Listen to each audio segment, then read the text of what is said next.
એટલે હર એક ડાન્સની અંદર એક સ્ટોરી ટેલિંગ હોય છે. કંઈક ને કંઈક તમને સ્ટોરી કહેવા માંગે છે ભરતનાટ્યમ. નૃતા એટલે કે અંગ અભિમાન જે એ લોકો મુદ્રાઓ કરે છે, દેટ ઇઝ કોલ્ડ નૃતા. નાટ્ય વિચ ઇઝ ધી અભિનય, કે જે ફેસથી એ લોકો એક્સપ્રેશન કરે છે, વિચ ઇઝ નાટ્ય. અને આ નૃતા અને નાટ્યનો સંગમ એટલે નૃત્ય. અને આ અહીંયા તમે જોઈ રહ્યા છો એ નૃતા, નાટ્ય અને નૃત્યનો સમન્વય. અને આ હરેક સ્ટોરીની પાછળ કંઈક ને કંઈક રહસ્ય હોય છે. તો આ સુબ્રમણ્ય ગૌતમ, આમાં ભગવાન ભોળાનાથ, શિવજીના પુત્ર અને શ્રી ગણેશજીના ભ્રાતા, જેને કાર્તિકેય સ્વામી અથવા સુબ્રમણ્યમ તરીકે ઓળખવામાં આવે છે, તેમને અર્પણ કરાતું આ પ્રશંસા ગાન છે.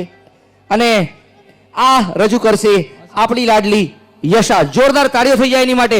અને ક્રેશ કોર્સને આપણે ગ્રેજ્યુએશનમાં કમ્પ્લીટ કરવાનું છે, એટલે 2.5 મિનિટનું ડાન્સ છે. 2.5 મિનિટ સુધી શું કરવાનું છે? Thank you very much.